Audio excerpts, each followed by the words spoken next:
वो नाउन यानी वो संज्ञा जेरंड कहलाती है। थोड़ा कंफ्यूजिंग है पर आप समझेंगे इस वीडियो लेक्चर में। सबसे पहले important to know before you proceed, gerund के टॉपिक को समझने से पहले यह समझना जरूरी है, बहुत जरूरी है कि किसी भी वाक्य में सब्जेक्ट या तो संज्ञा होती है या फिर सर्वनाम।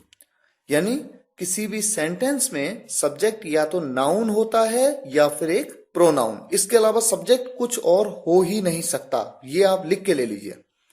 मान लीजिए कोई सेंटेंस आपके सामने आया, उस सेंटेंस में जो सब्जेक्ट है वो या तो एक नाउन होगा और या एक प्रोनाउन होगा। ऐसा हो ही नहीं सकता कि वो एडजेक्टिव हो या एडवर्ब हो या कंजंक्शन हो या प्रेपोजिशन हो। ऐसा हो ही नहीं सकता, ये आप जान लीजिए।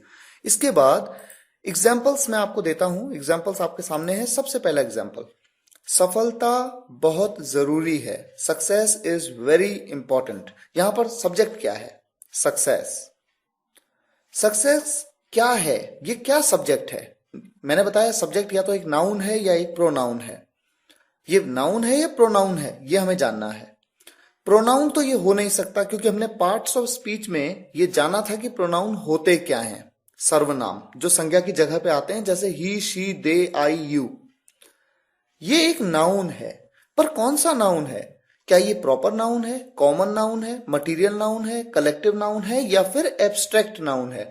तो पिछले वीडियो लेक्चर में हमने ये समझ लिया है कि ये एक एब्स्ट्रैक्ट नाउन है। इसी तरह से अगला एग्जाम्पल देखिए, अयांश मेरा बेटा है। Ayansh is my son. Subject है अयांश। कैसा सब्जेक्ट है? नाउन है या प्रोनाउन है? बड़ा सिंपल है, ये एक प्रॉपर नाउन है। इसके बारे में हम पिछले वीडियो लेक्चर में पहले ही समझ चुके हैं। तो ये एक व्यक्ति का नाम है, और जो व्यक्ति का नाम होता है या वस्तु का नाम या स्थान का नाम, वो क्या होता है? वो होता है प्रॉपर नाउन यानी व्यक्तिवाचक संज्ञा। इसी तरह से एक एग्जाम्पल और लेते हैं, वह मेरा बेटा है। ही इज माई सन। यहां पर सब्जेक्ट है ही मतलब वह। ही क्या है?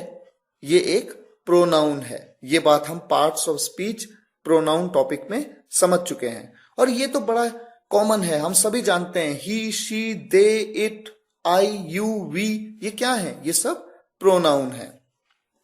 तो मैंने अभी तक आपको 3 एग्जाम्पल्स बताए।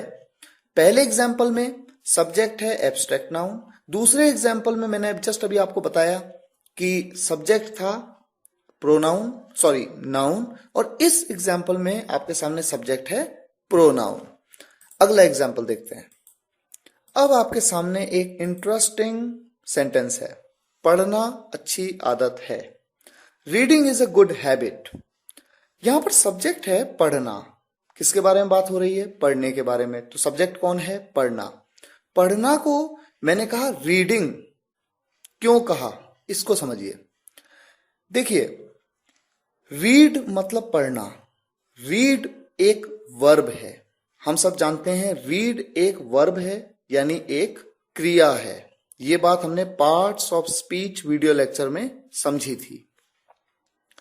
अब मैंने आपको ये बताया कि सब्जेक्ट या तो एक नाउन हो सकता है या एक प्रोनाउन, और कुछ नहीं हो सकता। तो ये कैसे संभव है कि यहां पर मेरा सब्जेक्ट एक वर्ब है? ये तो संभव ही नहीं है, पर यह संभव है। कैसे? जब आप किसी वर्ब के साथ आईएनजी लगा देंगे और उसे सब्जेक्ट की तरह यूज करेंगे तो फिर वो वर्ब नहीं बल्कि जेरंड कहलाएगा। और जेरंड मतलब होता है क्रियावाचक संज्ञा, यानी एक संज्ञा की तरह आप उस क्रिया को यूज करेंगे आईएनजी लगा करके। तो यहां पर घबराइए नहीं, ये सब्जेक्ट भी मेरा संज्ञा ही है, लेकिन ये संज्ञा क्या है? क्रियावाचक संज्ञा, जिसे आप जेरंड कहते हैं, और इसी टॉपिक को हम यहां पढ़ रहे हैं। अब इसकी डेफिनेशन देखते हैं। अब चूंकि हम कुछ बेसिक चीजें समझ चुके हैं जेरंड के बारे में, तो डेफिनेशन आपके सामने है। अगर किसी भी क्रिया के साथ आईएनजी लगाकर उसे संज्ञा की तरह प्रयोग किया जाए तो उसे क्रियावाचक संज्ञा कहते हैं। If a verb is added with ING and used as a noun in a sentence, then the verb is called gerund.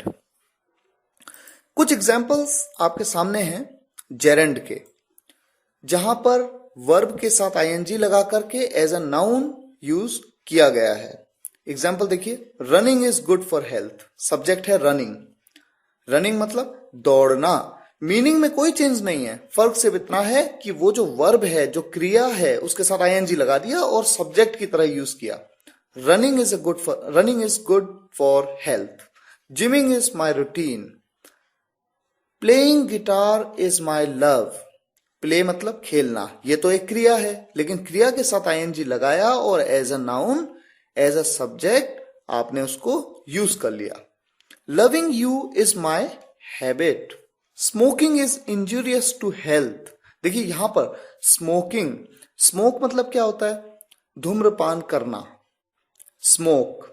और स्मोक अपने आप में एक क्रिया है, लेकिन मैंने लगाया उसके साथ आईएनजी और मैंने उसको एज अ सब्जेक्ट यूज कर लिया, एज अ नाउन यूज कर लिया, जेरेंड बना दिया।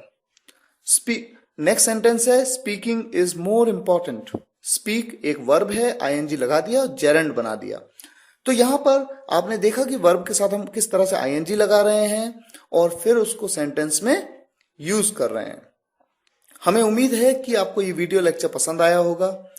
नाउन चैप्टर के अगले वीडियो लेक्चर्स भी आपके सामने आएंगे, उनको भी ध्यान से समझिए। इस तरह से आपका नाउन जो टॉपिक है, संज्ञा, ये आपको बिल्कुल क्लियर हो जाएगा। फिर भी कोई कंफ्यूजन हो, बेझिझक हमें ईमेल करिए englishwale12@gmail.com पे, ये हमारा ईमेल आईडी है और हम आपके सभी प्रश्नों के उत्तर देंगे। इसी उम्मीद के साथ फिर मिलते हैं नेक्स्ट वीडियो लेक्चर में। तब तक के लिए धन्यवाद।